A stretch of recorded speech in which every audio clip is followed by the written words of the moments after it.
a message for my people. Nick Dad, baby. We the new label. Yeah. Come on. Yeah. Come on, son. Now this the black sheep sticking its home. I need a crib like I'm Gatsby. I need it. In hand, just understand my Pockets that deep. with nothing to prove. I ain't got nothing to do. When they can't compete and I got nothing to lose. You see, they told me I'm the one. Yes. What's good, everybody? Week Welcome back to... Fuck, man. Why'd you have to say week 11? I know it's week 11, but...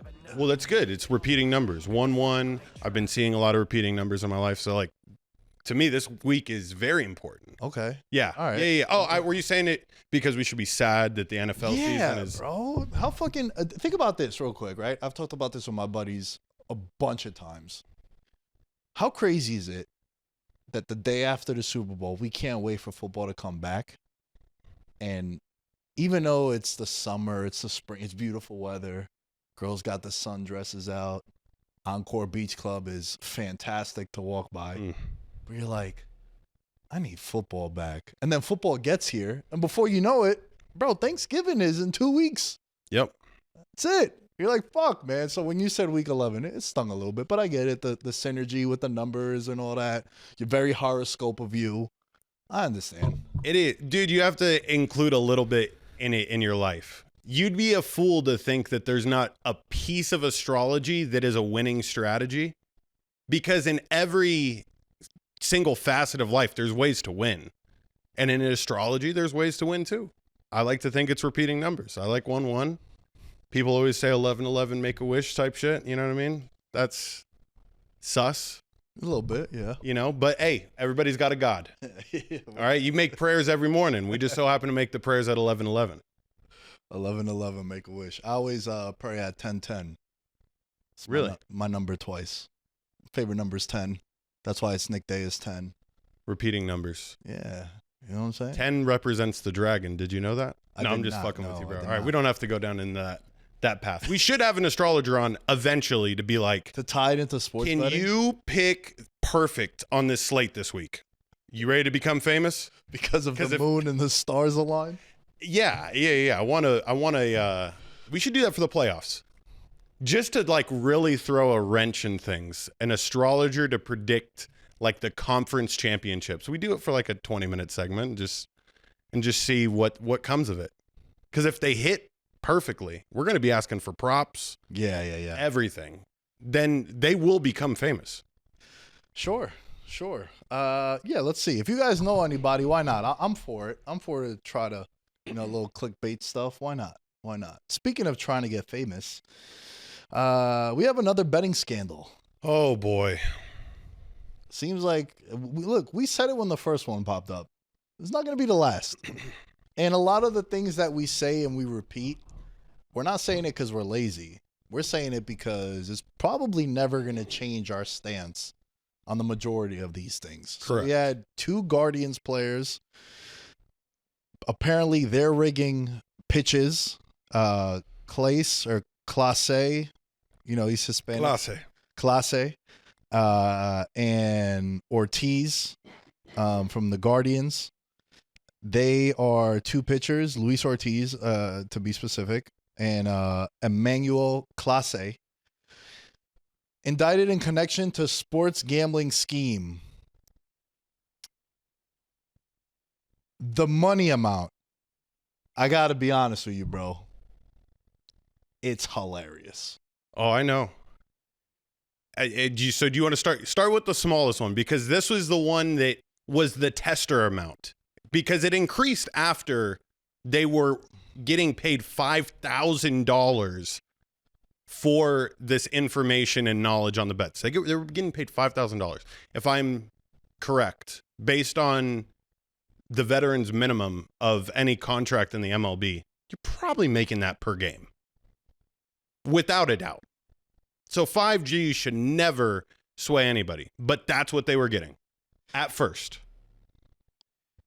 Before you get into it, really, we joke around on the show, but I'm being very serious when I say this. We have to always remember a lot of these guys are fucking idiots. Because to your point, it's like with Terry Rozier. It's like Calvin Ridley. Bro, you're making You've made $161 million if you're Terry Rozier. Why are you risking that for this? And I'm someone that says money won is twice as sweet as money earned. If I was paying you $500 a month, but then you win 500, you're like, oh shit. It's a different feel. It's a different feeling, right? It's a different sensation in the man region. Pause. But these guys for $5K, bro, it's crazy to me. And that's why I say, like, bro, the upside, it's not worth it. It's fully guaranteed money that you can make. If you're like, bro, if you just hit 98 on the radar, you're probably going to have a 10-year career.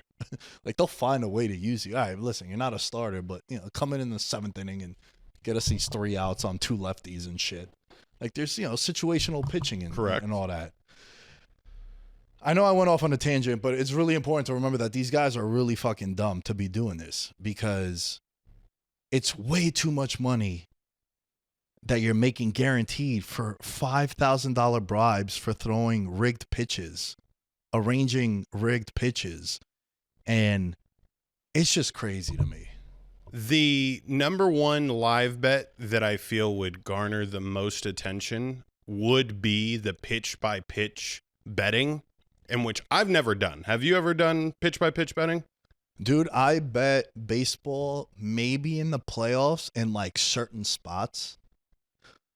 Like, I bet the Yankees when they lost, I think the first 2, and then they came back to the Bronx when they played the Blue Jays. Yep. And it was like, bro, it's a tough place to play. Like, this is a good spot. I bet that. That was the only bet I made in baseball this year. So I went perfect in baseball. One bet. Right, good read. One. But I was talking to shout out to Mahul, man. He's a Patreon member. He's pledged for the year to us. He's in the Discord too, and you know, different sport, but he does these same game parlays in the NBA. And from all my friends that bet NBA, I think it's the most frustrating across the board. Because like even tonight, at the time of recording, the Pistons, Cade and Ivy were questionable. Then they were going to sit. Then they got ruled active. Then they got ruled out. And like the line was, you know, from a 3-point favorite, they went to a 3-point dog, then to a pick 'em, then back to a dog. And then Giddey got ruled out like last minute.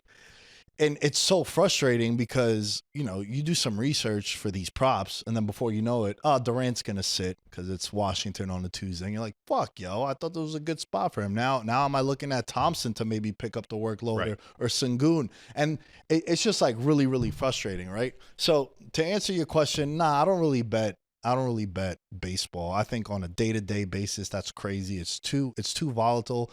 Teams could lose 5 games in a row, and it's like, all right, you lose 5 games in a row in the NFL, you're fired probably. Correct. Right? Like, look at Dayball. Got canned after 4 losses in a row. And yeah, and so this is just getting to the point though of it's such a niche bet in baseball that when you get a high volume amount, which we've referred to multiple times on the show, look at how these people are getting caught. And especially in the prop industry, you're hitting your max limit of that bet because you're trying to maximize your profit. Now, we had stated that they got $5,000 each. The date was June 15th, 2025. Then June 27th, so about a week and a half later, they got a $7,000 bribe. And that is the time in which Class A withdrew $50,000 in cash and provided $15,000 of it to the co-conspirator to then go make buku bets. Because June 15th was the tester. Okay, they didn't notice. June 27th, let me go unload on the bank account. 15 grand will go to the co-conspirator, and they were able to run it up to roughly $400,000 in winnings off of betting specific pitches, whether it would be a ball or a strike, or even the miles per hour that the pitch was being thrown. Sportsbooks, why are you allowing this? First off, like, I get the balls and strikes, but the miles per hour thing is crazy. And even at the balls and strikes thing, the MLB, I guess, has now implemented a rule with all books in which the wager amount can only be $2,000 for any specific pitch, which is still crazy amount. For sure. And we also suggested this with the Terry Rozier shit. Like, One was don't allow unders, because this is going to sound shitty. I don't mind it if you bet your overs. Let me rephrase that. I'll give you more of a pass if they were like, yo, bro, this player got arrested for betting. And you're like, yo, what do you bet on? His overs. I'd be like, in theory, he wants to play better so his team could win. Correct. I don't agree, but I understand. If you tell me, yo, this player's betting his unders and he's 1 for 13 from 3, 7 nights in a row, I'm going to be like, yeah, I'm not with that. It was the Pete Rose thing, right? Correct. Pete Rose was betting on baseball, but he was betting on his team to win. Is that bad? If you're betting on your team to win, you're not really, because it's like a double whammy in the sense of the pain you're going to suffer, because you'll be like, fuck, we lost the game and I lost money. We talk about this with fighters, right? Fighters, because, and boxing in particular, like Ryan Garcia had bet $2 million on him to beat Haney, and he ended up winning. He ended up cashing his bet. However, it got overturned to a no contest, but the sportsbook's not going to see that money get refunded by him. Right. But there's no real commission in boxing. You're allowed to. It's not considered a team sport, so it's different rules and regulations. In the UFC, you can't do that anymore, even if it's in your favor to win. So we suggested this with like, yo, don't let people bet on unders. And like, yo, listen, if you're not playing 30 minutes a game, you're a Jonte Porter, you're a two-way 10-day contract guy. Like, nah, bro, you can't take your Jalen Hyatt. You can't bet his receiving prop. Right. That's one way to regulate it a little bit. For sure. And in this case specifically, Nick, and this is the thing that I was trying to put myself in the lawyer's shoes of the people trying to defend Clase and Ortiz in this situation. It's defendable.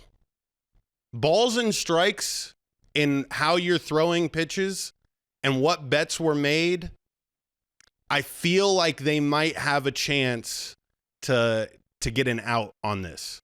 You know, if they have a really good lawyer and they were able to distance themselves on certain money aspects and why it was given to the co-conspirator, I don't know. This one, there's a more of a gray area than I feel other sports betting scandals that we've brought up on the show so far. So this one, interesting to me. If the lawyer doesn't do his job, they're going to be hit with 20 years behind bars, minimum. Yeah. Rough move. Yeah, it's tough, man. It's like, yo, listen, bro, you're making way too much money potentially to be like trying to play with this shit. Yeah. It ain't worth it. And I remember, bro, I gotta dig in the archives, but I know the fans of VM, the day one people, thank you all so much for supporting all these years. I've talked about this from the beginning. I was never worried about Chris Paul, Jimmy Butler, Giannis, Steph Curry, LeBron James getting caught in scandals like this. You had to worry of the Jonte Porters of the world. The Austin Reeves before he got the big money, right? Like the Mac McClungs of the world. The dude that plays at Rutgers, or even though they had 2 first-round picks, but like the Hofstra University against Stony Brook. Those are the guys where you could go and be like, hey, man, listen, you're definitely not going to the league. Here's $50K and lose by 8 as opposed to losing by 7. You know, like by that, the old Arizona Tougher State. to control. Yeah. Balls and strikes is so fucking easy, bro. God. Yeah. That's why this one, it's so unique, because you can start pinpointing a lot of other pitchers and stuff. Because the most obvious pitches, you never want to go down 1-0 in the count as a pitcher. You're always trying to go 0-1. Yeah. Go look at every ball that was thrown on the very first pitch of an at-bat. If you see a trend, hit me up. Yeah. Hit me up. Hit up Cash Patel. Yeah. Definitely. But you know, the last thing I'll say about this, it's just funny. Like now it's gotten to a point, bro, that again, this is going to sound like a broken record. We're going to have one of these every month.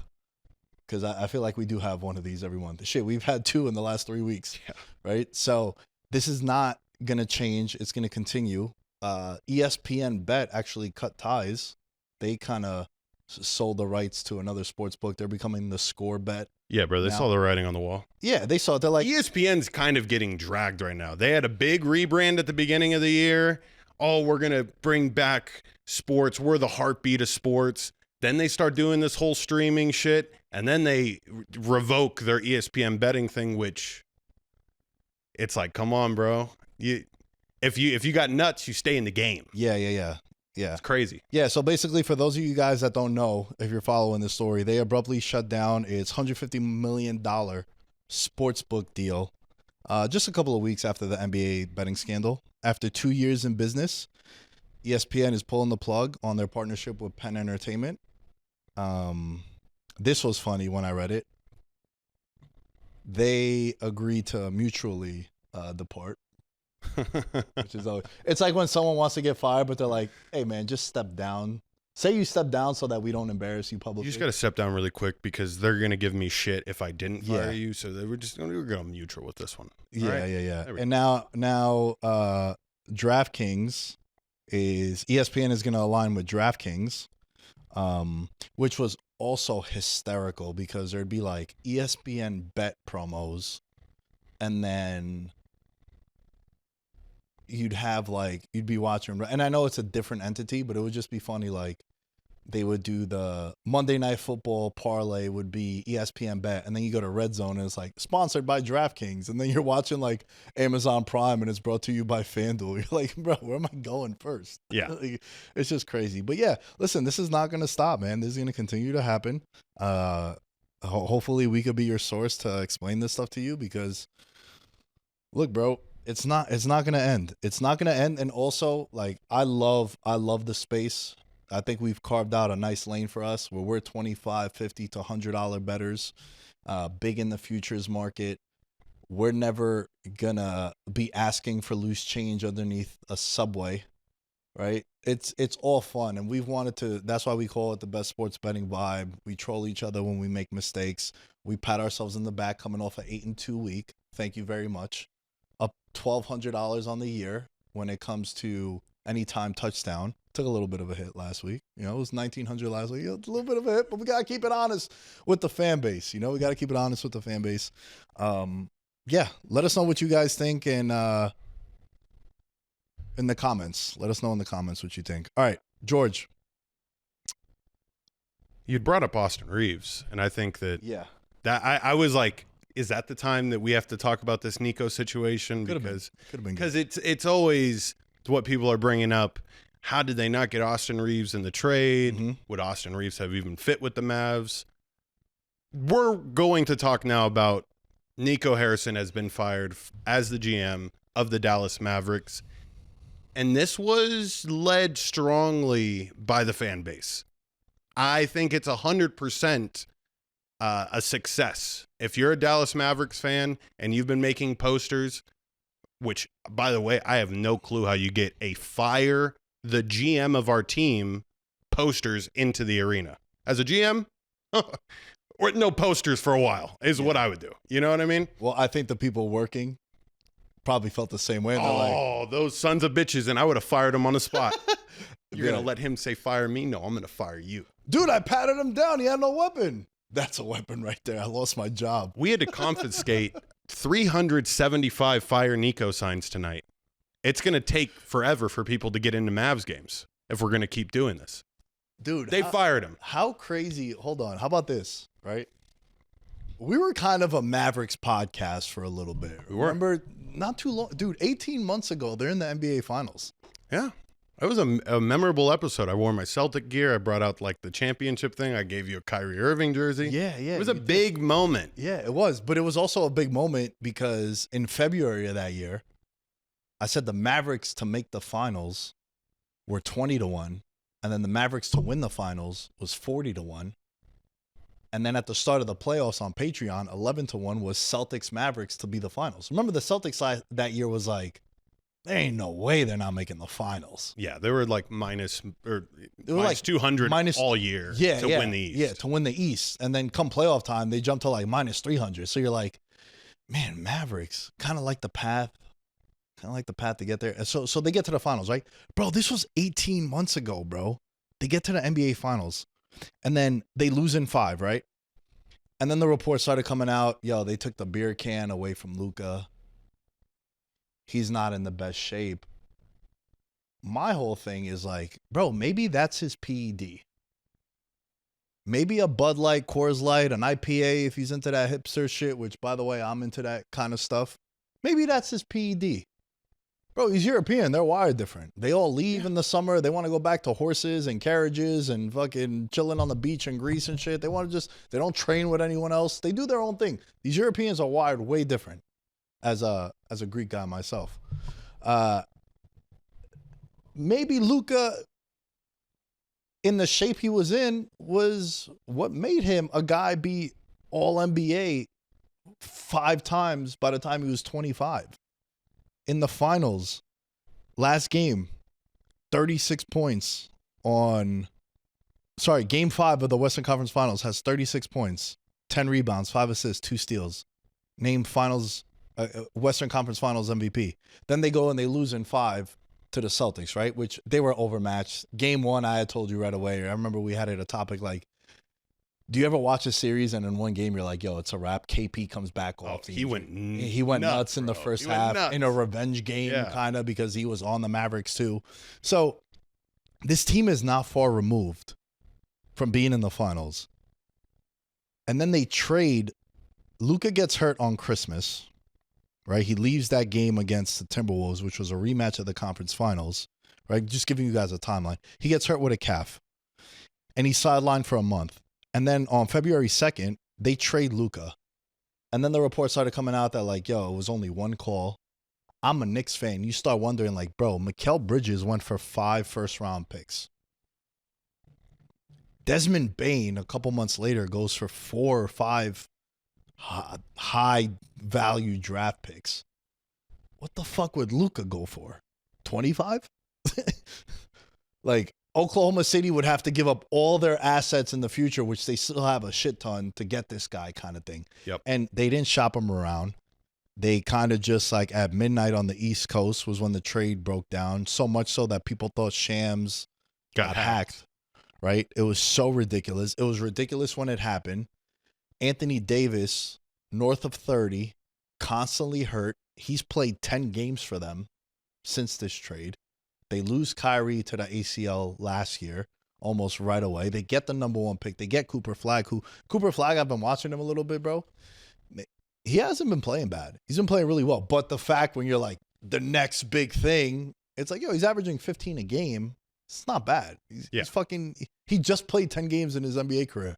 But immediately like, yo, he got to have 30 or else, right? Because he was the next big thing, like I said. And then from there, just... they start the protest. They sign Klay Thompson to a 3-year deal for $50 million. Luka makes his debut and he goes crazy. Fans are being thrown out in Dallas because, game 1, they get blown out by the Spurs. Everyone's like, yo, craziest trade of all time. Dirk Nowitzki comes out and he says, I'll never be a Lakers fan, but I always must be a Luka fan. He couldn't believe that he left. He thought he was going to be the heir apparent to his throne. And it's just been a nightmare ever since. They raised ticket prices, 10% increase. But the fans were not happy. They're like, yo, you want us to pay for this shit? And then I want to go back just a little bit further, bro. Look at what Jalen Brunson's doing in New York. He was on the Mavs. They drafted him and Luka together. Yeah. And he walked for nothing. Now, look, does he become the guy that he is now?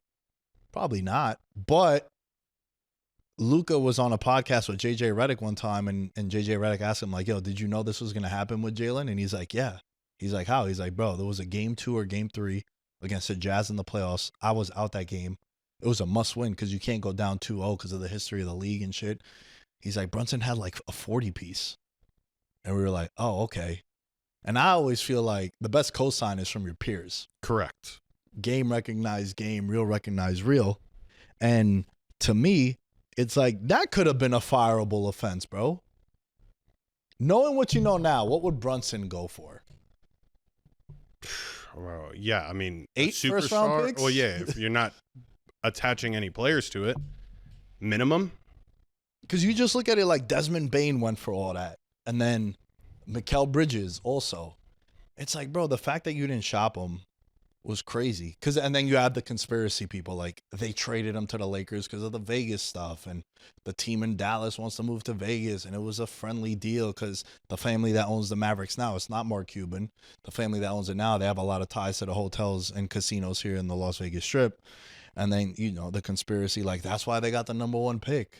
Yeah. You know? Remember we were talking about they were 80-1 to get the number 1 pick, and they got the number 1 pick. They had like a 0.8% chance to get it. So I know I rambled. I tried my best to clean up the timeline because we could have went on and on and on. But what were your thoughts when this happened? Justified? Justified, but it should have happened immediately upon the season ending last year. And once you had the summer to think about it, like he should have been gone then. You don't start your NBA season and 11 games in, fire your GM.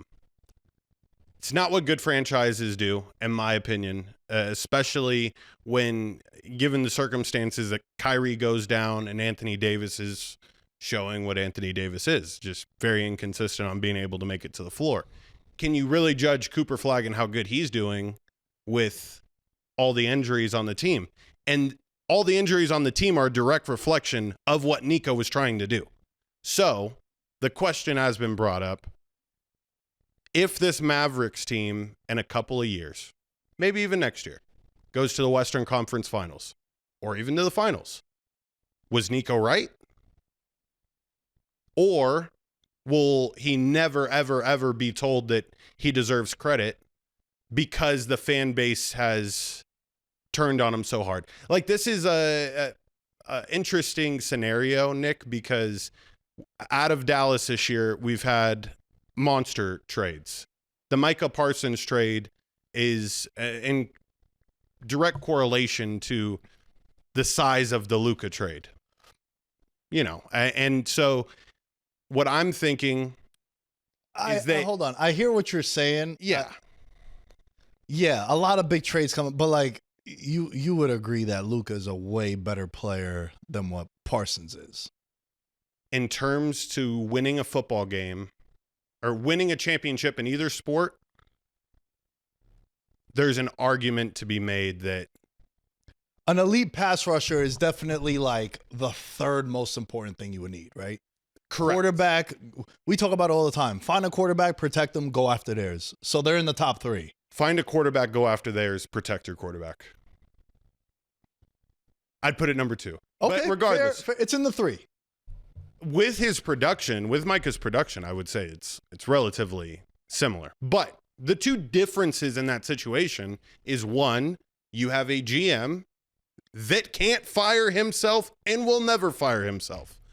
And then you have a GM who has to now deal with new ownership and make them happy and try to make them believe in the system that you're laying out. And the city won because Dallas is not the place to do that, given the fact that Jerry Jones has existed there and he has fucked the Cowboys franchise since since the start of the 2000s. They're upset already. You can't do that to a city that would have been okay never winning a championship, but having Luka Doncic. I think that that's a fair statement. You would want that. That's what Dallas has been built on in terms of Dirk being the predecessor. Then Luka comes in, and organizations thrive with their fan bases when you have that consistency. Look at the Green Bay Packers. It's been the same. There's no lapse of time between who your fucking superstar is. And so I say everything that I've said now to go to, you just can't make that decision 11 games in because your team sucks ass and people are chanting fire Nico every single game. I'm going to tell you one thing. If your players have an issue with fire Nico chants happening in the arena, your team's got a lot bigger problems than just your fucking GM. What a scapegoat. Yeah. We're playing bad. They're saying fire the GM. That's why we're playing bad.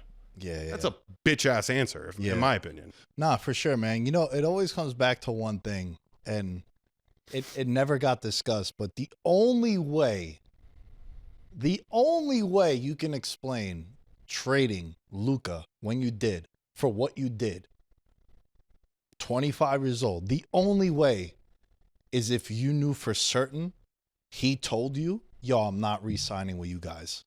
If that's the case, it's defensible. At least you could tell your fan base, yo, bro, look, he said that after this year, he's going to leave for free. I had to pull the trigger. He told me, and then, you know, I don't know what the relationship is. I'm sure it's not good. Probably pretty bad. Minus 9,000 that it's a bad relationship. But if I was a GM and I was in that scenario, the way I would handle it would be like, yo, Luka, do you want to stay or no? Nah, I don't want to stay. All right. So you're going to leave us in a year and a half, right? Yeah, I'm going to leave you in a year and a half. Okay, I need a favor. So I don't got to deal with this shit. I need a article at the Players Tribune being like, my time with Dallas is coming to an end in 2026. So I could be like, oh, look, it wasn't my fault, bro. Because there's no other way to justify it. Carmelo Anthony, when he got traded from the Nuggets, he told the Nuggets and he told every other team, yo, y'all, because he didn't have a no trade clause. He said, y'all could trade for me, but I'm a rental for 3 months. I'm going to the Knicks. So, and I remember being like, damn, bro, why did we give up all that shit if he was going to come to us anyway? Why not keep the draft capital and fucking Wilson Chandler at the time, who was like a key piece of like the rotation. But he made it clear to the Nuggets, yo, I'm only, if you trade me to Chicago or to Brooklyn or to whoever the fuck, I'm leaving them. So they're not going to trade you what they should trade for you. Mm-hmm. That's the only way you can justify you trading Luka when you traded him. Only way. Yeah. I do think he got fleeced late at night, drunk on the wine. I think that Pelinka will have that effect on you, and he will be able to manipulate you. Young GM, he doesn't really know the ropes. Why don't you, hey, I'm going to send you a bottle. I'm going to send you a bottle of wine. I'm going to crack a bottle of wine open on mine. It's the same bottle. We're going to go on FaceTime, and we're going to have a nice little FaceTime meeting about the future of both of our franchises. And he fleeced him. Definitely got fleeced. Definitely got fleeced. It's just crazy that like Anthony Davis is such a good player, but he's not available, right? It's kind of the Joe Burrow thing. Joe Burrow is fantastic, bro, but you got to label him injury prone. The reason why it's injury prone, George, is because it's been 5 or 6 different complete injuries. To me, injury prone is when you're constantly hurt by different injuries. Keenan Allen gets called injury prone. He's missed 2 seasons because he had a ruptured spleen that he almost died, and then he tore his ACL 1 year. Outside of that, he's missed like a game a year because of like a hamstring or some shit. But to miss constant time that much, that's what I mean by injury prone. And that's what Anthony Davis is. Hell, he's already hurt. He's already hurt, as always. So, yeah, I just think that it was inevitable, bro. It was inevitable, and anyone would have made that Cooper Flag pick. So it's not like Nico Harrison could claim that. It's like people say he's the best prospect since LeBron. So, yeah, it just, you know, good luck to him in his future endeavors, like Vince McMahon would say. All right. We got a fan question. We got a fan question, and it's been going around social media, and these are always hilarious to address. So someone sent me this meme, and it was, your girlfriend gives you $20.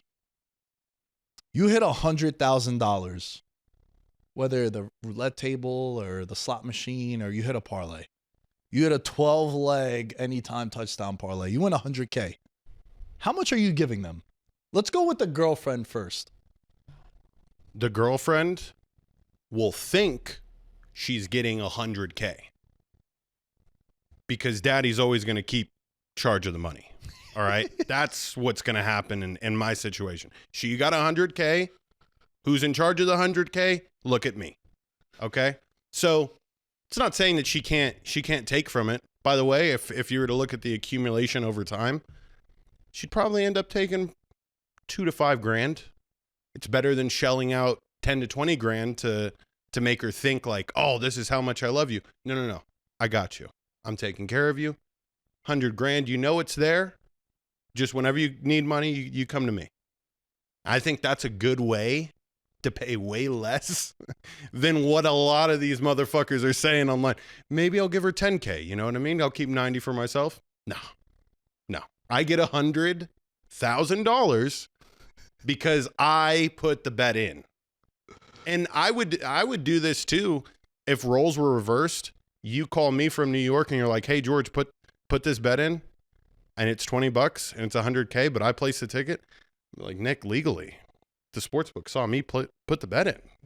The $100,000 is mine. But if you need money from that $100,000, just come to me like a bank. You can, and I'll charge you a fee yearly for managing that $100,000. Don't say I never did anything for you. You know what I mean? Because you would have blown through it. But at the Bank of George, $100K stays safe, out of your sight. Okay. What about you? How much would you? Girlfriend. We'll go girlfriend, and then we'll go friend. If it's your girlfriend, she gives you $20. You make $100,000. How much are you giving your girlfriend? How much am I giving my girlfriend if I win $100,000 bet and she's the reason I won it because she gave me the money to bet it? How long am I dating this girl? Let's start with 6 months, and then I'll give you 10 years after. All right. If I'm with her 6 months, I'm probably just going to be like, yo, where's your dream place to go visit? I got the rest. Perfect. Because I feel like, you'll fly first class. Maybe you go to Paris for a week. Everything is way cheaper outside of the U.S. Except for in Europe. More expensive. Yeah, but still, like... I get what you're saying. There's other things inside Europe. What do you think? You recently went out there. We're getting a 50-50. I also said Paris, the love capital of the world. Go Thailand, bro, where the dollar is like $1 is a crazy amount, and I was thinking Medellin, but I don't know if my significant other would want to go to Medellin because you could do a lot with 1,000, let alone 100,000. But I don't want to get silly. On a serious note, I would probably be like, "Hey, babe, where you want to go visit? I got us. What is that going to run me? 15, maybe 20 at worst, right? That's what I'm doing. And you're getting to experience it as well. I'm getting something out of it. Vacation puss. Oh, you're probably getting a lot out of it. Oh, bro, I'm getting the mouth. I'm getting everything.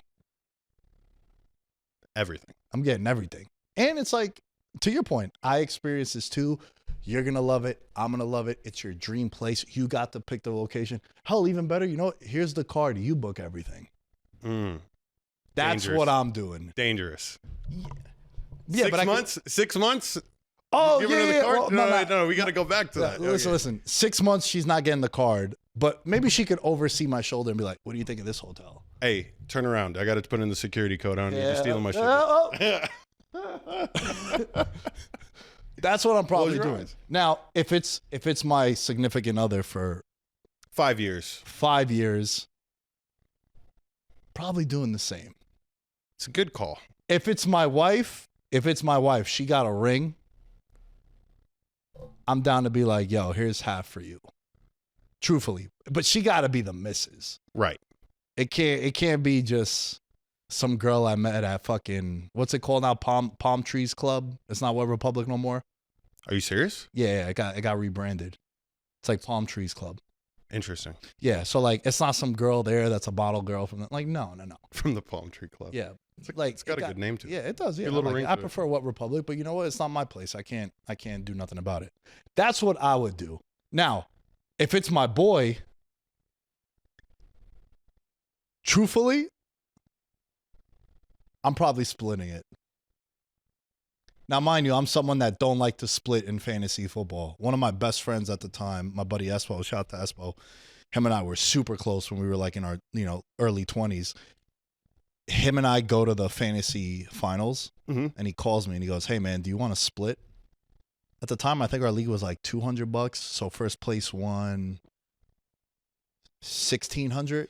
We used to do, it was a 10-man. We used to do second place doubles up their money. So you get double your league fee. Okay. So he's like, hey, man, do you want to split the 2K? And I go, yo, bro, you know I love you. I can't.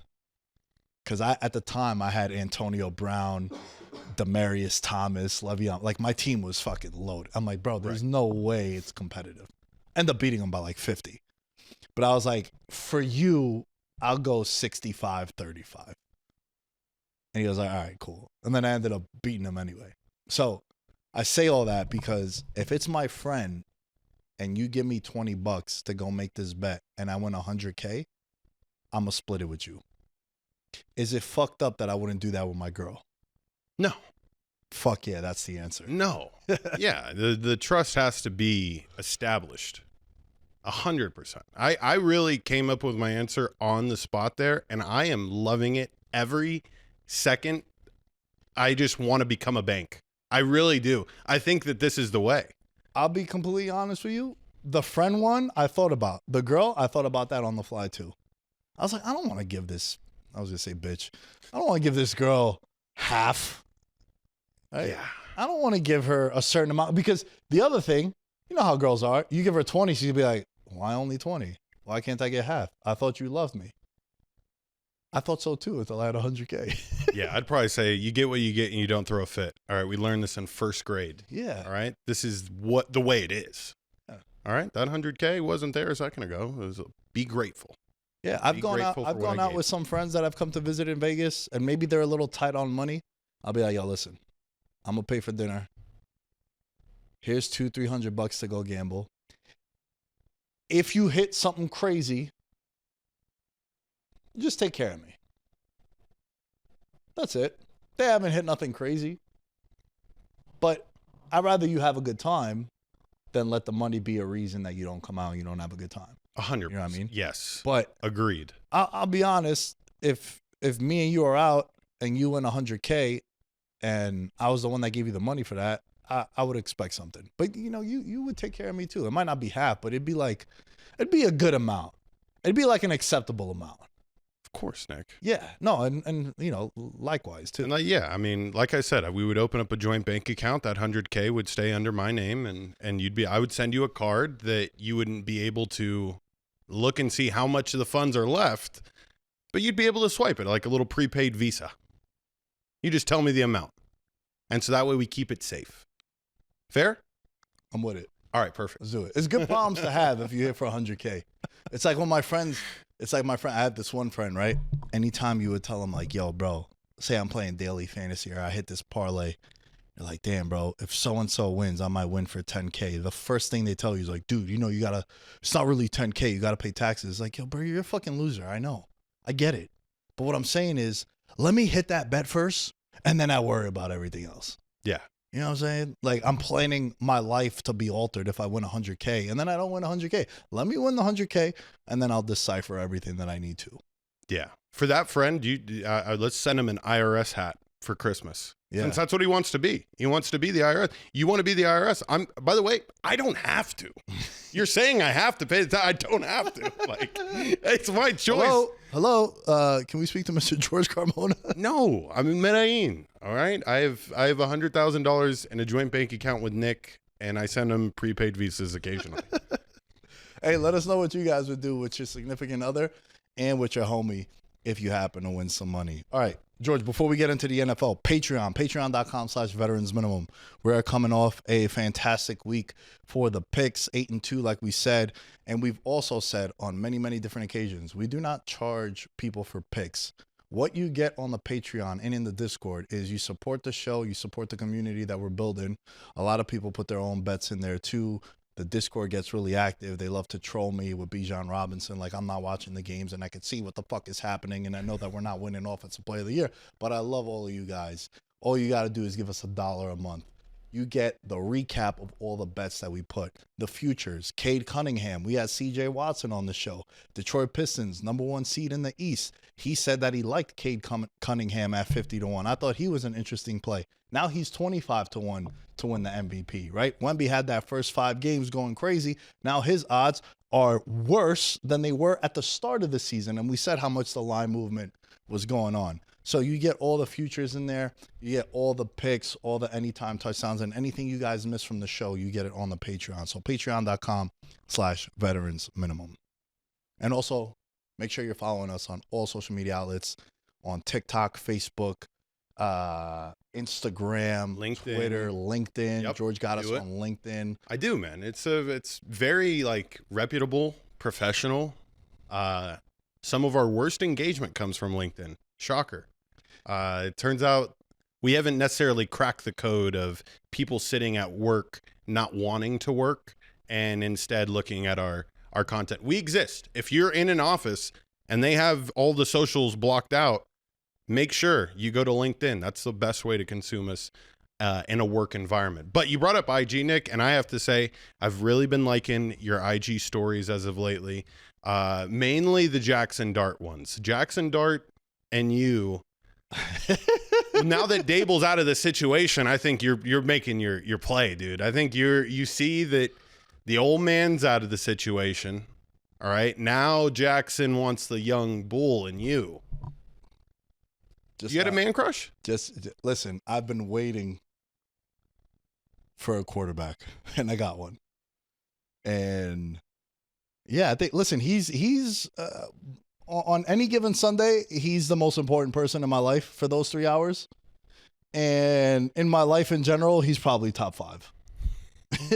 It's mom, dad. I'm gonna group all my friends together as one entity. And then I'd say Cameron and then Jackson Dart. Those are the 5 most important people in my life. An honorable mention, it's not a human, but Darce is honorable mention, the puppy. So yeah, I'm going to defend him. Did you see the one thing I posted about the he was doing that dance, that famous TikTok dance in one of the comments? Yeah, and I had seen one of the comments were saying like he's MAGA, right? I mean, he's a white boy from Utah, people. Of course, he was leaning in that direction. Listen, the odds was like minus 400. What are we doing? Great value too. Yeah. Bro, so anytime you see comments like that, I got to say, man, we never talk politics on here for many fucking reasons. Number one, I've never voted. I know a lot of people get mad at that. A lot of people dislike that. It is what it is. Don't think about it if it really upsets you. That's what I always say. But the comment that you're referring to is Dart is like doing some like very trendy TikTok dance. And the comment is, just remember the kid is MAGA. And my response was, he could have Donald Trump tattooed on his back with a MAGA across his neck. He get me 13-4, bro, and a 1 seed. Go ahead. Be my guest. I couldn't tell you how little I care about that shit, bro. It does not matter. Bro, listen, I'll say this, and I mean this sincerely. I don't know what side you lean politically. We never engage in that. If you told me you voted for anyone, it would not change how I feel about you, because I know you. I love you. You helped me with the show. You're one of my really good friends. I don't give a fuck what you voted for. That's just Nick Dais. I can't speak for the rest of the world. It used to be like that. It's gotten so polarizing. But for me, when I see people being like, oh, you know he's MAGA, or you know he's liberal and shit, it's like, bro, I know the person though. Like, why the fuck does that have anything to do with me? I got friends that they're mad Republican and then they're mad liberal and Democratic. We sit at the same table when we go to eat when I go back to New York. We're in the same group chats. Do we make fun of each other? Yeah, we all make fun of each other. That's why we're really good friends. And guess what? In the end of the day, if one of us need the other, we're there for each other. And that's what it should be like. So when I see fucking comments like that, it's like, bro, who really cares, bro? In the past, growing up, my dad would tell me these things. He's like, 3 things you shouldn't argue or discuss: politics, women, and religion. Don't do it. You're fighting it's the Jon Snow fucking battle where it's just a shitload of people and he's just over there gonna die with the sword. That's what it's like when you try to argue those topics. And for me, bro, like one of my best friends on the world, I love the kid to death, Muhammad. He works for the governor's office in New York City. He's super duper liberal and he's a Democrat. Bro, him and I were roommates in college. Do I give a fuck? He has pictures with Joe Biden, Kamala Harris, Hillary Clinton, Mondani, who just won the mayor in New York. I look at that, I'm like, that's fucking dope, bro. That's my college roommate. Look, I'm getting goosebumps, bro. That's my college roommate. I don't give a fuck about that. I know the person. And to me, when I see shit like that, it triggers me, as you could tell. Yeah. I've been holding this in from when that happened. I told you, I was like, yo, bro, this shit drives me up the wall. It has never, me personally, it has never mattered to me. Yeah. And it shouldn't. I think it shouldn't. It's interesting. We're growing up now with a lot of these kids that like really idolize Jackson Dart. I saw it a lot with Jaden Daniels last year too, in the way that social media embraces the hell out of these young superstars. And so, I mean, we're seeing it on a whole nother level, and they're pushing hard for something that they know is baseless. But you know, it was funny that this is people like that who engage in political commentary on a NFL post of Jackson Dart celebrating a touchdown. I think that's just a layup for us, because do you expect me not to absolutely obliterate you in a reply? Like, come on now.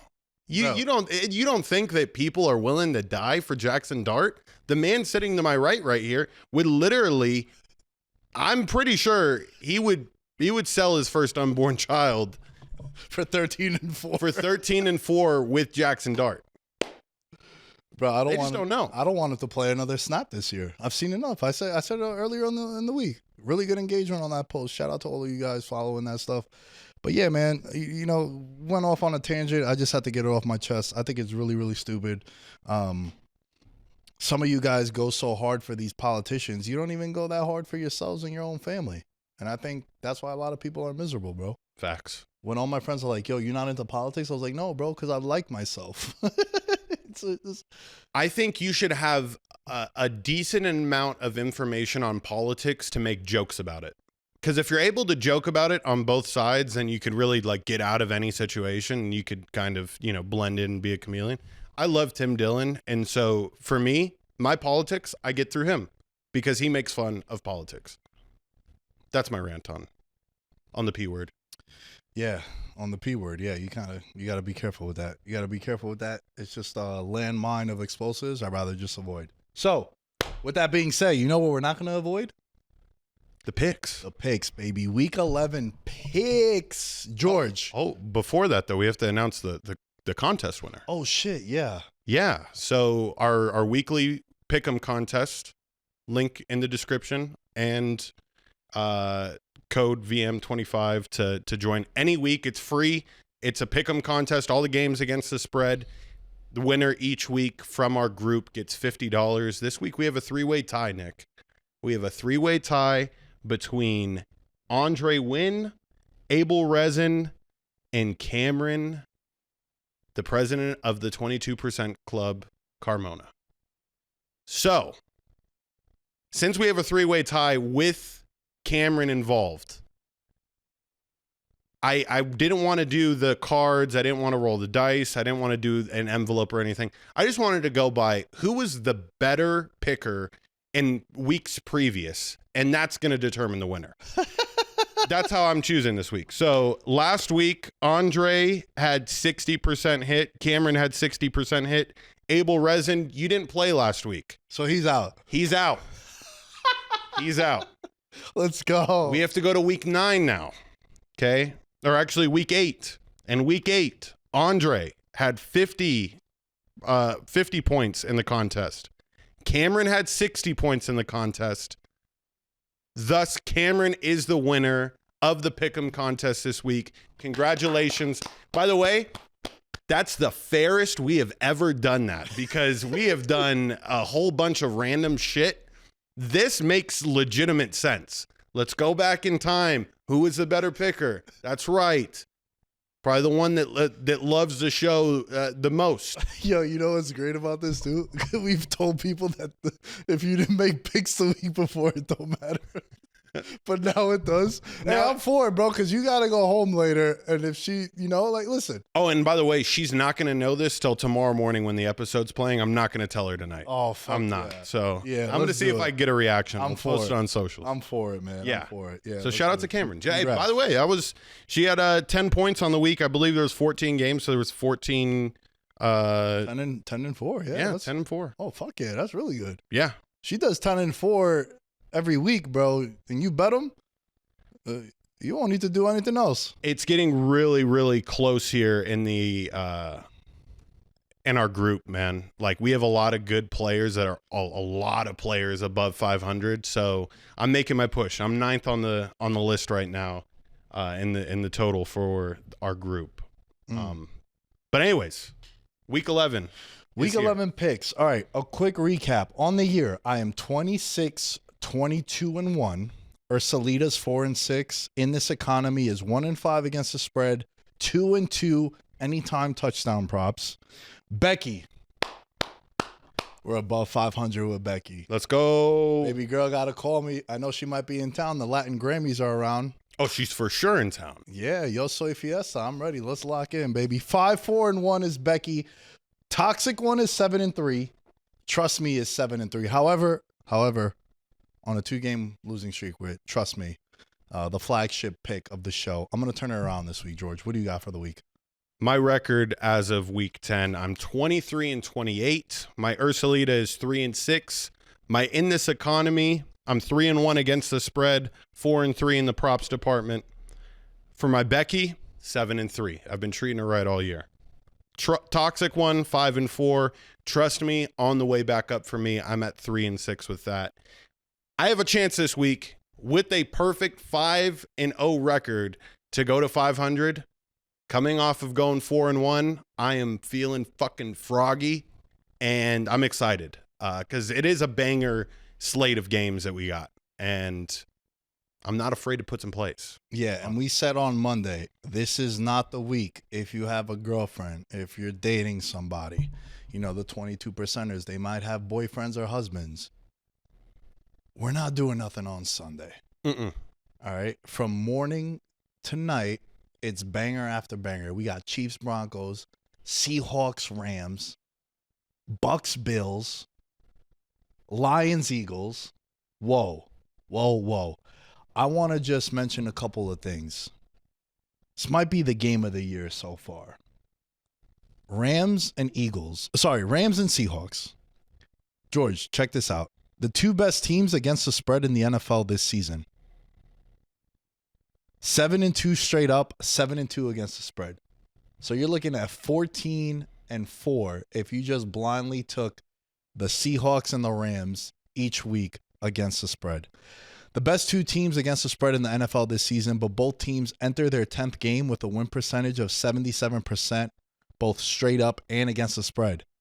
In the wild card era, which dates back to 1990, a year before the BOI was born, we've yet to have a matchup of teams both with a win percentage, straight up and against the spread, face each other in their 10th game or later.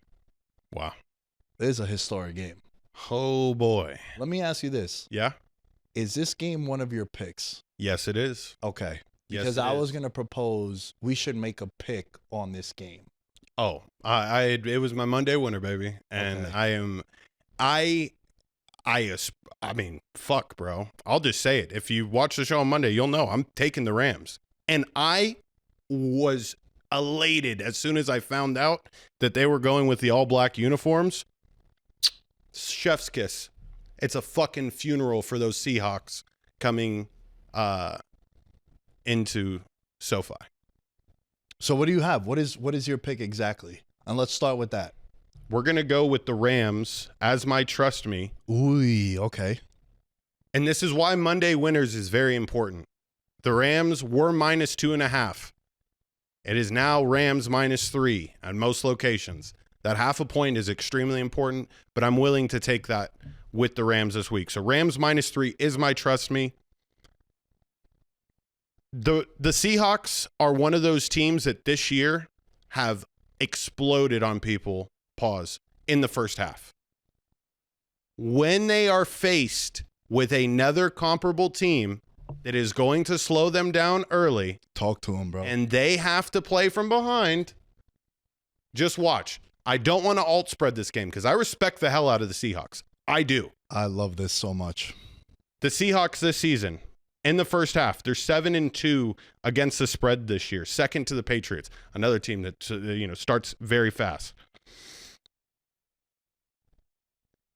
Darnold plays really good in the first half. 12 touchdown passes, 2 interceptions, 75 completion percentage. It's ranked second in the NFL for the first half.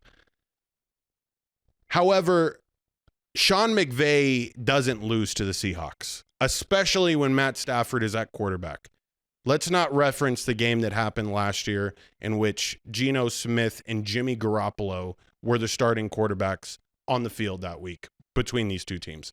This, like you said, Nick, historic matchup, and McVay wins the coaching battle. If you think that both of these teams are even offensively and defensively, go straight to the coaching battle and you'll know immediately he's 12-5 against the spread versus the Seahawks while coaching the Rams. He's 11-2 against the spread since 2019, covering the spread by 5 points per game. This is going to be a statement made extremely loudly. Everybody after this week, Stafford right now, his odds to win MVP, plus 275. Stafford throws for another 4 touchdowns, gets his name in that elite company that you had listed off on Monday of quarterbacks that have thrown for 4 touchdown passes in a game consecutively. Add these Seahawks to the list, a really, really good defense. He will be minus 150 come Monday morning. If everything goes the way I expect it to go, a funeral for the Seahawks. Trust me, Rams minus 3. Bro, I absolutely loved all that. Matthew Stafford has 25 touchdown passes and 2 interceptions through 9 games this season. This has only happened one other time in NFL history. Patrick Mahomes in 2020. He won the MVP that year. So I love it. I also have this as my Becky. It's not exactly my trust me, because I do think this is a very difficult game. But I love the Rams for this reason also. The Seahawks have been beating the shit out of people, and I like that. However, the level of competition is not the LA Rams. Correct. And when they've played a decent defense, they were in a bar fight. One of the most misleading score lines of the year was 27-19 against the Texans on Monday Night Football. If you watch that game, the Seahawks had 4 turnovers. That Texans defense is legit. The Texans just couldn't do nothing on offense. When they've been tested against good opponents, they lost this year. The Niners fully healthy in week 1, and then the Bucs lit them up in Seattle. They're big wins. The Steelers, Cardinals snuck by.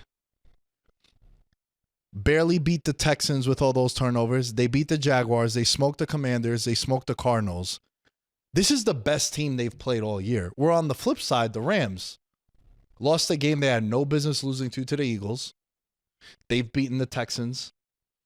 They beat the Colts. They beat, they're above 500. If I'm giving credit to Seattle beating the Jaguars, I got to give credit to the Rams. They blew them out. It was also a European game with them shits are always wacky. And then they get their get back against the Niners after they lost a game they shouldn't have lost to the Niners. Right. I say all that I think this is a massive, massive test for the Seahawks defense. Is it good? Yes. Is it the next Legion of Boom? Go out there and prove it this week. But I think the -3 or 2.5. What do you have? I saw -3 on DraftKings. It was -2.5 on Monday. Either one I'm taking. Yeah. I think alt spread is definitely in play. Full transparency. This is a pick that I'm making. I'm probably not going to bet it because I want to maybe get the 2.5, but I think I might have lost the best of that number. I kind of have too much invested in the Rams futures and the Stafford. I'd rather just sit back, watch this game, and hope he lights it up and they win, because this is a battle for the division as well, because them two are separating from the Niners the rest of the way. For me, it's Becky is is the Rams as well. So we're both on the same side for this one. And then if you look at the money here, you have 74% of the tickets coming in on the Seahawks, while 67% of the money is coming in on the Rams. So this is like a pros versus Joes.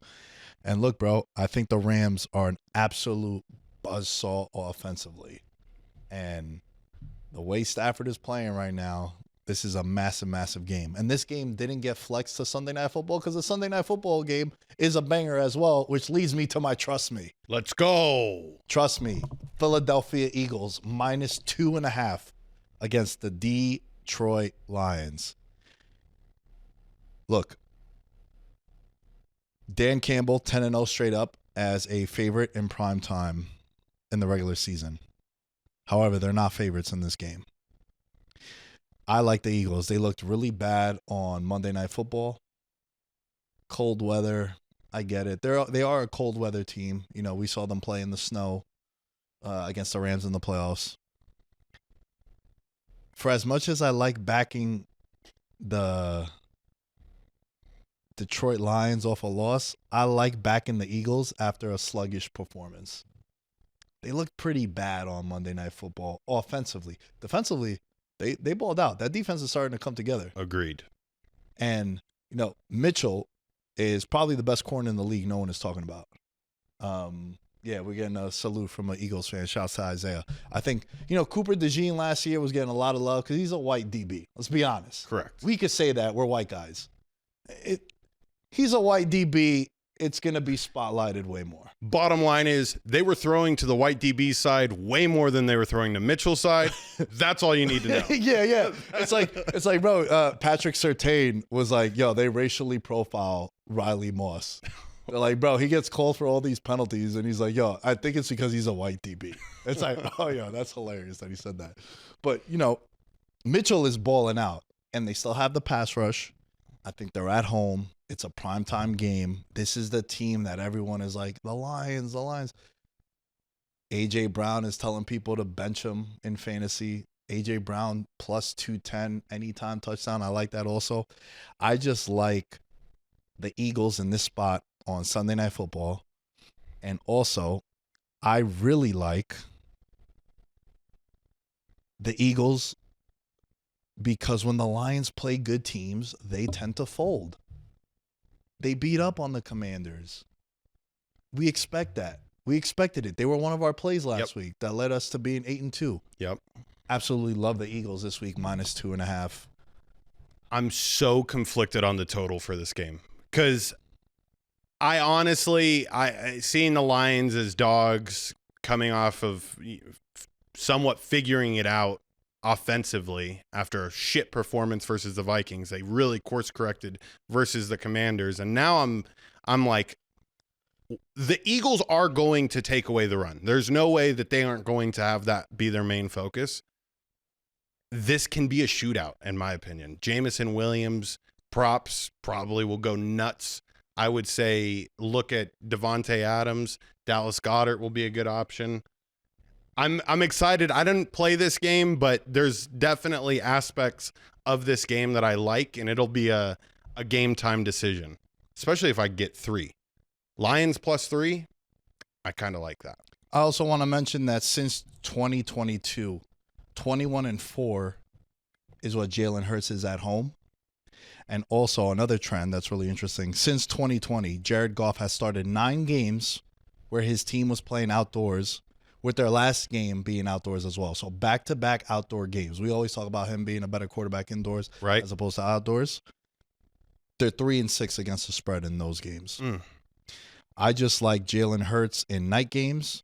He's 11-5 straight up when he's playing at home. And I also like the Eagles when they play good teams. They play up to their competition. The Lions don't play up to the good competition. They beat the shit out of the bad competition. I really like the Eagles -2.5. Yeah. It's going to be a fun one. They definitely have a good one for Sunday Night Football. That was your trust me, right? Yeah, give me your Becky, because I gave a Becky off your trust me. Now you give me a Becky off my trust me. God, this one is ugly, and it had the possibility of being Ursulita, but Give me the under 43.5 Chiefs at Broncos. Unders cash when Bo Nix is playing quarterback. It's now 9-3 over his last 12 games. All since the calendar flipped in 2025. This is the best mark to the under of any quarterback in the NFL. The Chiefs, with Steve Spagnuolo and his defensive mind, in a game for the division. If the Chiefs lose this one, you could pretty much pencil in wild card spot if they aren't productive the rest of the year. This game means everything. You're going to see Spags' best. The Chiefs rank second overall for coverage in the league, and the Broncos defense is on a legendary run. The Broncos defense is the first defense to have 40-plus sacks and under 30% third down conversion percentage through 10 games since the wild card era in 1990. The only other team to do that was the 2000 Buccaneers. This game at 43.5 is only 43.5 because Patrick Mahomes is playing. And when Patrick Mahomes is playing, there is a possibility that he lights it up and he scores 40 points himself. Even though this Chiefs team, they haven't done it that often, right? They have the weapons to do so. On paper, should score 30 points a game. In reality, it tends to never happen. This under is going to be a very, very, very tough one to watch. Under 43.5, Chiefs at Broncos is my Becky. I'm glad you picked a total and you didn't pick a side. This is why context matters in everything in your life. The Broncos defense that George just raved about have played the following quarterbacks. Cam Ward. Have played the following offensive lines. Yeah, offensive line and quarterbacks. They've played the Titans with Cam Ward, Jake Browning with the Bengals. They played the Jets with Justin Fields. They played the Cowboys outdoors, which we've said Dallas indoors, juggernaut, except when we took them with the Cardinals. Different scenario. But on the road, way different. They played the Texans, where they were losing that game until C.J. Stroud got hurt. And then they barely snuck by the Raiders if Geno Smith was a little bit competent. They've played the Colts with Daniel Jones, who we're talking about. Daniel Jones in 2025 is a top 10 quarterback. They lost. Again, leverage play, totally understand. Worst call of the NFL season by far. We probably won't see a worse call. I even told you it was the worst call since the pass interference no call with your Saints and the Rams in 2018 in the NFC title game. They played Justin Herbert. They come back against the Eagles. Got to give them credit for that. But I saw my rookie go into Denver with D2 and JUCO players and do whatever he wanted to them. Yeah. And this juggernaut defense you're talking about. Now, Pat Mahomes is coming in off a bye, right? You want a trend? I got a trend for you right here. Patrick Mahomes. Straight up win percentage versus his own division. The highest in NFL history. 85% of the time he wins. Andy Reid and Mahomes, 30-5 straight up with extended period of time to prepare. And Mahomes, when he faces the AFC West opponents, off extended period of time, 11-1. His only loss, that Christmas game to the Raiders, which every single Raider fan will tell you, the way they break down that game, you would think they won the Super Bowl.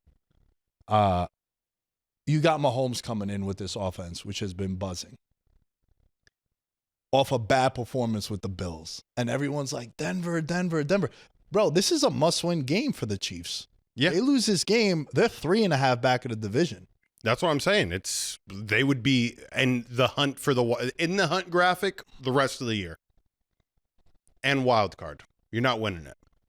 Yeah. For me, I'm on the Chiefs here. Is that one of the picks officially? What is it going to be for you? This is my in this economy. I love it. This is my in this economy -4 Kansas City. Let me see this defense without Surtain too. Let me see it. Yeah. Do what George was raving about, and then I'll come back Monday and eat crow, and I'll be like, yo, you were right, bro. You're right. This defense is legit. But I don't think so. I'll say this. it won't be labeled as it by the masses. This is the best defensive coordinator versus defensive coordinator matchup that we'll have probably all season until they meet again. Vance Joseph's underrated, bro.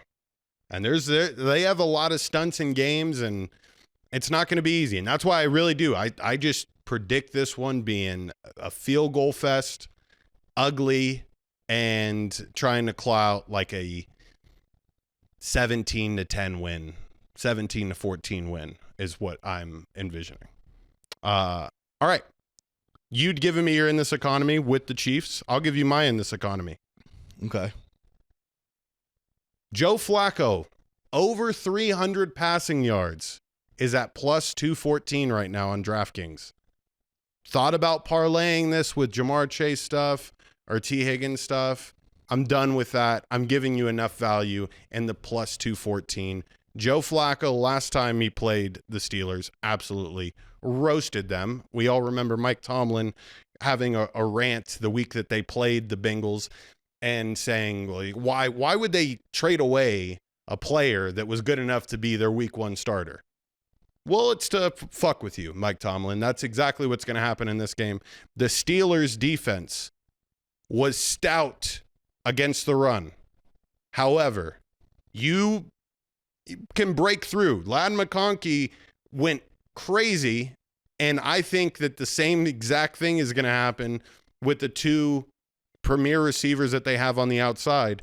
I don't want any other bets tied to this game other than Joe Flacco to go crazy.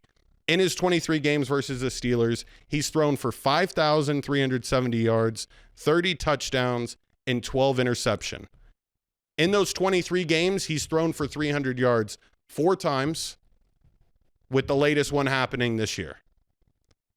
It's going to happen again. It doesn't matter that the tape is out there from the last matchup. In this situation, I think the Steelers bounce back, and I do think that the Bengals are behind because the defense for the Bengals is atrocious. Oh.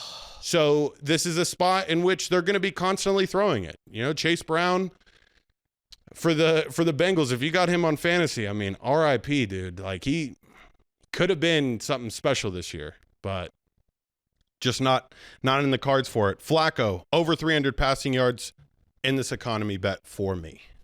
Bro, you know, as you're breaking all that down, you look at the AFC North standings. Steelers 5-4, Ravens 4-5, Bengals 3-6. But like, bro, if they just would have won those last 2 games, how crazy would our call have been with like Burrow coming back to practice now? Fuck, man, that defense is so bad. Losing to the Bears and then losing to the Jets the way they did, like, so frustrating, man. So frustrating. Because, like, that would have been fucking Dear Cincy. We did Dear Buffalo a couple years ago. It would have been Dear Cincy. Facts. But you know what? This division, these last couple of years, you've needed 12 wins to win it. Now, I look at it like, man, maybe 9 could get you there. Oh, it will. Maybe not. Because, remember, Bengals got to play the Ravens. 9 wins will win you that division. Yeah, so, you know, fuck, man. And with Burrow maybe coming back too, like, yeah, fuck, that just triggered me a little bit. I got a little upset. But yeah, you know, Joe Flacco's been balling, man. It's not the offense's fault that the Bengals are Correct. the way they are. It's the defense. And that was the biggest issue that I had with people saying Joe Burrow was going to win MVP. I know he got hurt, but even before that, I was like, man, he's the most heavily wagered guy to win MVP. He's coming off a career year. I don't see it because the team is going to be bad defensively. And it's been bad. Their first-round pick, Stewart, 1 sack. Or it's 1 tackle. I saw the graphic, and it's like, well, maybe the Bengals should have let him go back to college. Remember, he was all the dispute about him signing? Yep. Yeah, that was rough. All right, Ursulita. George, you ready? Yeah. Am I crazy for liking the Titans plus 7.5? I was so close to saying that this is the week, right? Coming off the bye? Coming off the bye. This is like their only hope. They need 14 weeks to cover the spread, or 14 days to cover the spread. You're not crazy. I contemplated it. It's not my Ursulita, but it fucking is the definition of the pick. Filthy ugly. Filthy ugly. You got a couple of guys for the Texans that are on DNP, have not practiced yet this week. Dalton Schultz, Petrie, their kicker, Nico Autry, CJ Stroud. Even Davis Mills had a little bit of an injury. They're coming off such a miracle win. And here come the Titans. It's in division, coming off the bye week.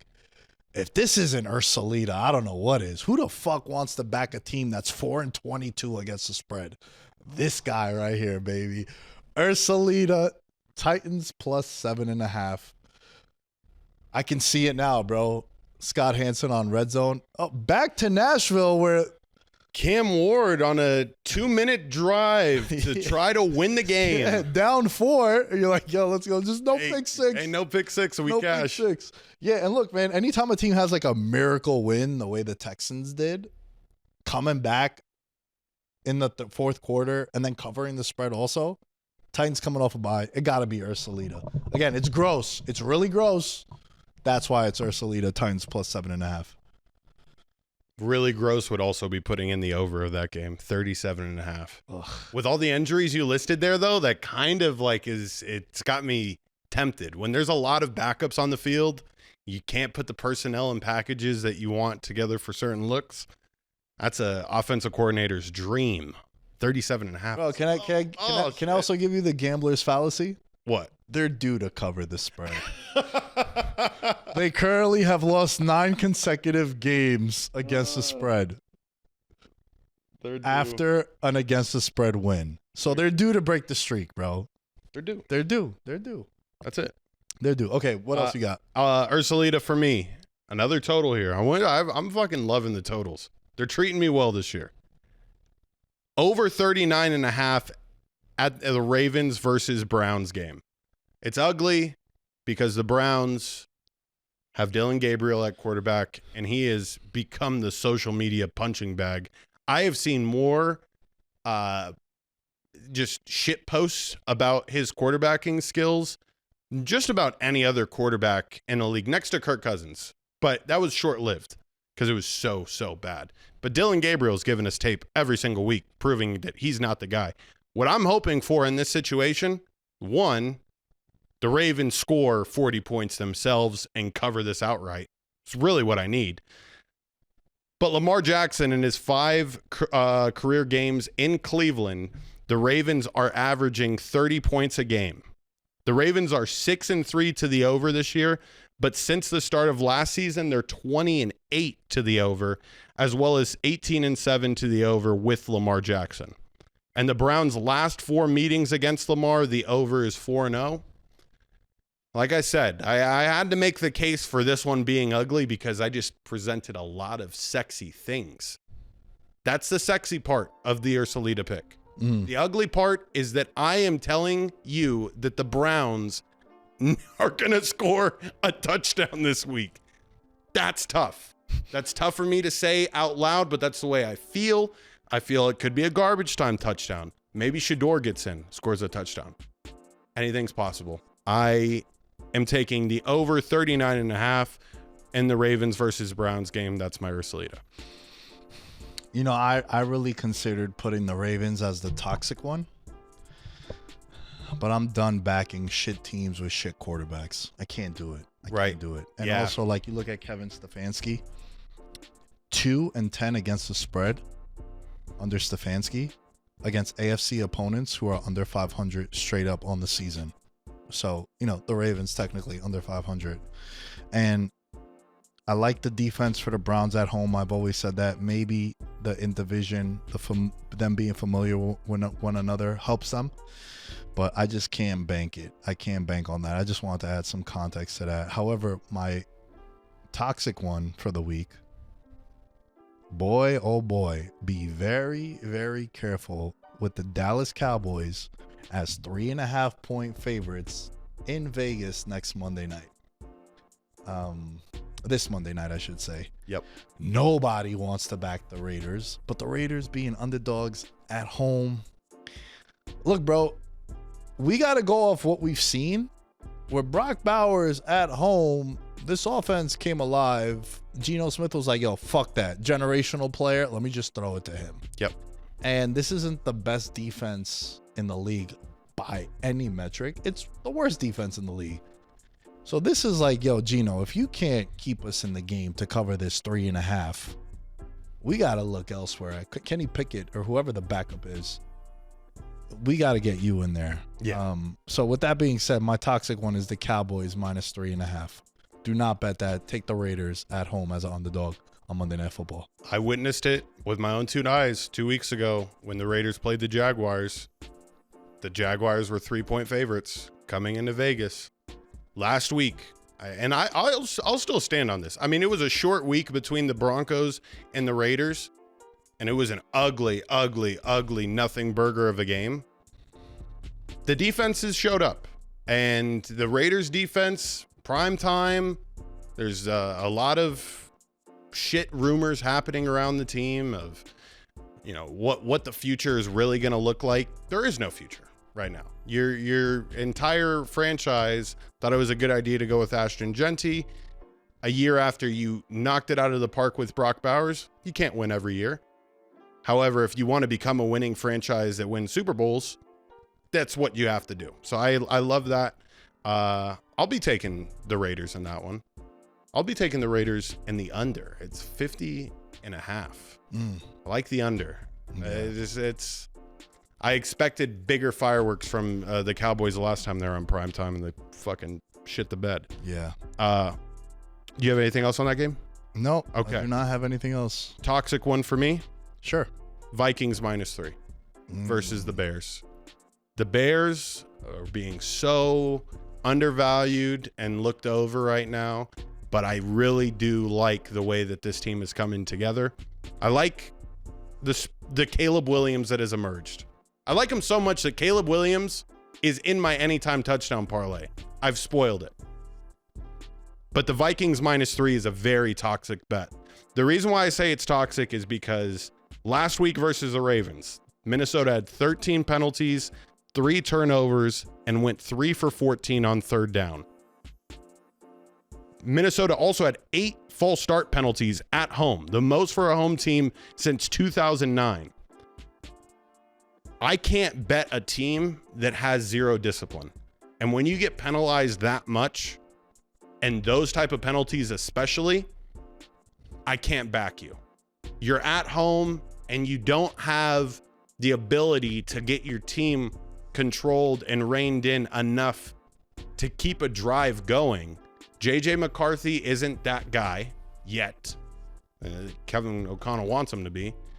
And I just think that this is a spot where if you look at it from a outsider's perspective that really hasn't seen too much about the teams, but you just fill them in on the head coach and quarterback relationship, people would go, oh, the Bears should be favorited in this spot. It should be at least a pick 'em based on the way that the year's shaken up and the outlook for what the team could do. The fact that the Vikings are 3-point favorites here, I'm telling you, it's dangerous. They're not a team that you want to have your money on. So I'm taking the Bears in this spot. Very rarely do I bet the toxic one, but in this spot, I am. Toxic one, Vikings -3. Okay. Can I throw a little bit of a wrinkle into our anytime touchdown parlay? Yeah, let's do it. Okay. I'm not going to do an anytime touchdown parlay. I'm going to do a 4-leg quarterback passing touchdowns parlay for this week. That just jumped off the screen for me. Let's hear it. There's nothing I like more than backing, if I get the matchup, and backing good players off duds.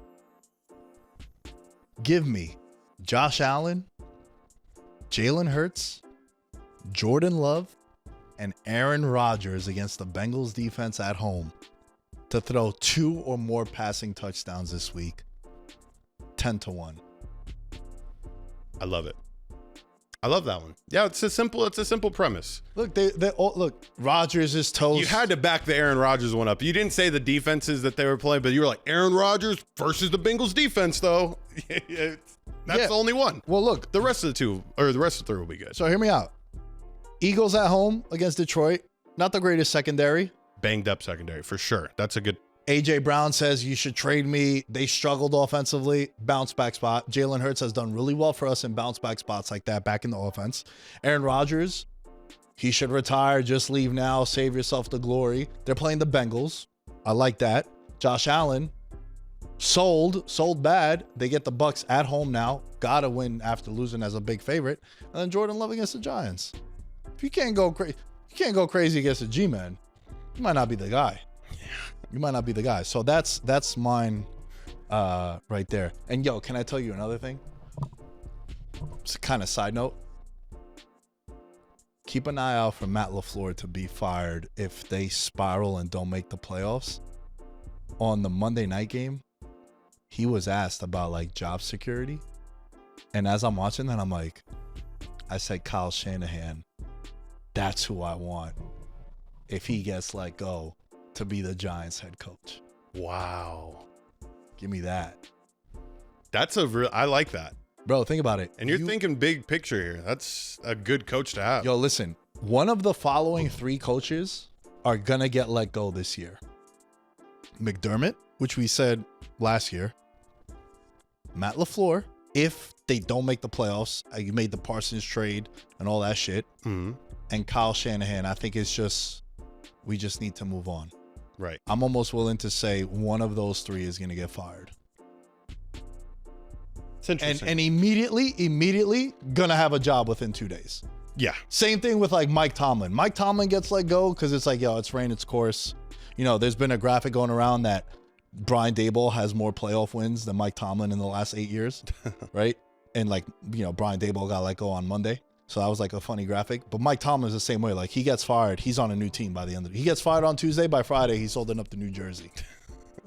Like that, you know? So yeah, that's like my hot take. I think Matt LaFleur might get fired from the Packers. And I think that's the guy that I want. Question to be asked after your team was the NFC darlings 3 weeks ago.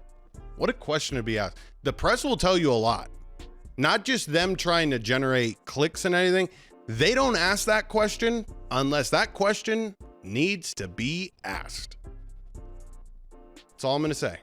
That's a very good on you for, let's put it out there. And if it comes to fruition, the graphic, And then you know who you need to go to right now. You need to go to Show and Sun and just be like, hey, Pop's probably missed this. He misses a lot of things. You seem to be more accurate. Just, send him anything that you want to get run through the Giants organization. Send to Show and Sun. Yeah. It'll get to him. What's your anytime TD parlay? Anytime touchdown parlay, 17-1. Okay. 2 quarterbacks on it. Whoa. Caleb Williams. I hit you with it. Caleb Williams playing a defense that likes to blitz a lot. Caleb Williams has been scoring as of recent on the run. Caleb Williams likes scoring on the run. I think he gets a little stimulated from that feeling. So I feel like he's going to try to do it again this weekend. Like that. Jalen Hurts. It's just a tush push. I'm betting on the tush push. It won't happen any other way. He was at plus 105 though. Remember last year Jalen Hurts was minus money pretty much the entire year because of the tush push. Plus 105. Hop on it while it's still plus money. My final one. Main event of the afternoon slate. Give me Devontae Adams. 17-1 anytime touchdown parlay. Caleb Williams, Jalen Hurts, Devontae Adams. Hell yeah, bro. Fuck yeah, I like that. I like yours too. I think this is a week in which we at minimum go 7-3 together. Okay. I'm calling it. Hell yeah. I'm calling. Hell yeah. Hey, listen, everybody. Thank you so much for watching, listening, rate, review, subscribe. Please subscribe to the YouTube channel, the Your Welcome Network. If you're finding our clips on the Veterans Minimum YouTube, please do the same over there. We're doing like the best of and cut downs on there. Your Welcome Network to get the full episode. Thank you all for the feedback. Listen to us on Spotify, on Apple. Watch the YouTube videos. Like we said, follow us on all the social media outlets at Veterans Minimum. Shout out to the members of the Patreon. Shout out to all you legends supporting the show. At Nick Dais 10 News, you can find me. George, where can they find you? At Mr. George Carmona is where you can find me. Go Hogs. Beat the Tigers. We'll see you guys on Tuesday. Peace. I'm a gold medalist, bronze like your medal is. So many deer in headlights, but it's bedtime. Hear that supper bell, main course be the venison. Dab. Most dangerous game. Either kill or be killed.